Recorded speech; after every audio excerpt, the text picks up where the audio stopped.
Good evening students, my name is Anshu. I hope आप सभी अच्छे होंगे। Today we are going to continue our previous lesson. The name of our previous lesson is pronoun. बेटा, जो हमने अपना English grammar में लेसन नंबर 2 प्रोनाउन पढ़ना शुरू किया था, आज हम उसी को आगे कंटिन्यू करेंगे। This is our class number 3। ये आज हमारी क्लास नंबर 3 है।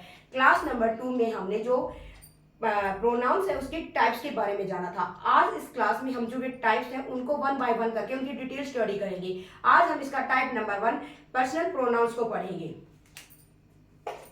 Type number 1 personal pronouns.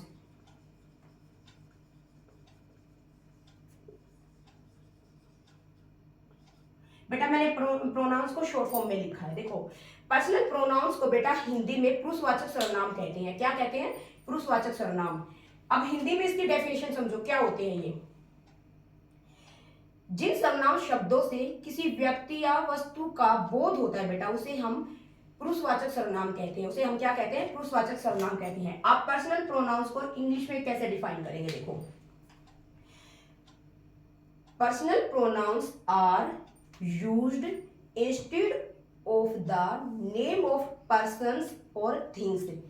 मतलब जो शब्द किसी व्यक्ति या वस्तु के नाम के स्थान पर यूज किए जाते हैं उन्हें हम पर्सनल प्रोनाउंस कहते हैं। समझ आया बेटा?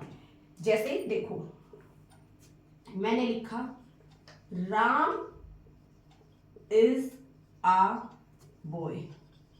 राम एक लड़का है।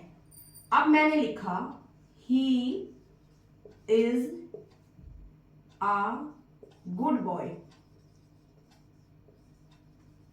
वह एक अच्छा लड़का है। तो what is this? This is the name of a person. ये क्या है? किसी व्यक्ति का नाम है। अब इस नाम के स्थान पर जो ये यूज हुआ ना बेटा, this is our personal pronoun. ये हमारा क्या है? पर्सनल प्रोनाउन है। समझ आया?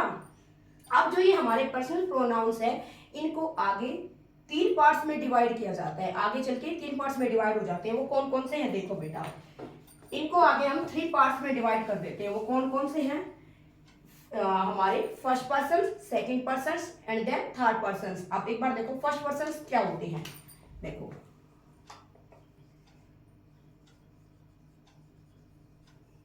फर्स्ट पर्सन होते हैं बेटा हमारे I and we. These are our first person. I की हिंदी होता है बेटा मैं। ये एक व्यक्ति के लिए यूज होता है जो बोलने वाला होता है, जो स्पीकर होता है। और वी की हिंदी होता है बेटा हम।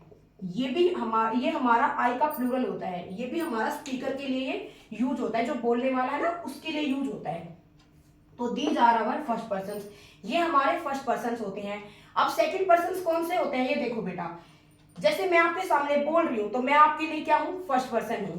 आप मेरी सुन रहे हो तो आप मेरे लिए क्या हो? आप मेरे लिए सेकंड पर्सन हो। क्योंकि देखो, जो बोलता है यानी कि जो स्पीकर होता है वो हमेशा क्या कहलाता है? First person.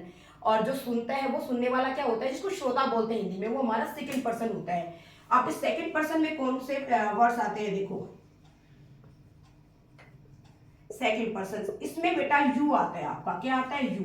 अब यू को बेटे हम, इसकी हिंदी तुम भी होती है या आप होती है। अब देखो, सुनने वाला एक हो या एक से ज्यादा हो, उन सब के लिए हम किसका यूज करेंगे? यू का यूज करेंगे। अब मैं आपके सामने बोल रही हूँ बेटा, मैं एक हूं तो मैं अपने लिए क्या लगाऊंगी? आई। आप मेरे लिए सुनने वाले हो, श्रोता हो, मुझे सुन रहे हो, तो आप मेरे लिए क्या हो? यू हो। अगर आप एक हो तब भी मेरे लिए यू हो, अगर एक से ज्यादा हो तब भी आप मेरे लिए यू हो। अब थर्ड पर्सन देखो, थर्ड पर्सन बेटा वो शब्द होते हैं जिनके बारे में, वो व्यक्ति होते हैं जिनके बारे में हम बातें करते हैं। इसमें कौन कौन से शब्द आते हैं? Third person. अब थर्ड पर्सन में कौन कौन से आते हैं? देखो, एक तो आता है बेटा ही की हिंदी वह होता है, और ये हमेशा बेटा पुरुष के लिए यूज होता है। दूसरा होता है हमारा शी।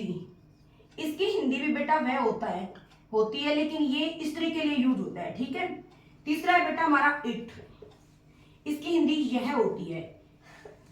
इट बेटा हमारा किसी प्लेस के लिए, निर्जीव वस्तुओं के लिए, मौसम के लिए, जानवरों के लिए, और एक जो हमारा न्यूबॉर्न बेबी होता है जिसका हमें सेक्स नहीं पता, यानी कि हमें उसका ये नहीं पता ये लड़का है या लड़की, उसके लिए। और फिर आता है हमारा दे, जिसकी हिंदी होती है वे। ये इन सब का क्या होता है, प्लूरल होता है। तो these are our third persons. और थर्ड पर्सन्स कौन से होते हैं, जिनके बारे में हम बातें करते हैं। जैसे कि मैं बोल रही हूँ, मैं आपके लिए क्या हूँ, आई हूँ, यानी कि मैं स्पीकर हूं तो मैं आई हूं। आप मुझे सुन रहे हो तो आप मेरे लिए श्रोतागण हो, आप मेरे लिए सेकंड पर्सन हो, यानी कि यू हो। और जिनके बारे में हम बातें कर रहे हैं ना, वो हमारे लिए क्या है, थर्ड पर्सन है। वो अगर हम एक लड़के की बात कर रहे हैं, जैसे हम किसी राम के बारे में बात कर रहे हैं तो वो वह हो गया। किसी राधा के बारे में बात करें तो वो लड़की है तो शी हो गया। अगर किसी मतलब जानवर के बारे में, किसी के बारे में बातें कर रहे हैं तो इट हो गया। अगर हम बहुत सारे लड़के बस लड़कियों या जानवरों के बारे में बातें कर रहे हैं तो वे हमारे लिए वे हो गए।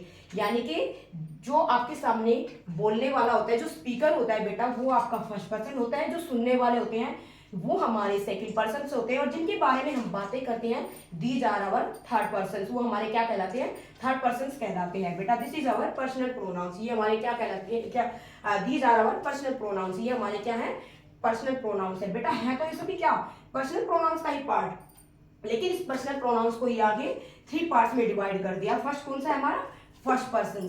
फर्स्ट पर्सन में कौन से होते हैं, आई और वी, जो क्या होते हैं, हमेशा स्पीकर होते हैं, यानी कि बोलने वाले को हम बोलते हैं। और सेकंड पर्सन कौन से होते हैं, यू, जो श्रोतागण होते हैं, जो सुनने वाले होते हैं। एंड देन थर्ड पर्सन, जिनके बारे में बातें की जाती हैं, these are our third person. समझ आया बेटा।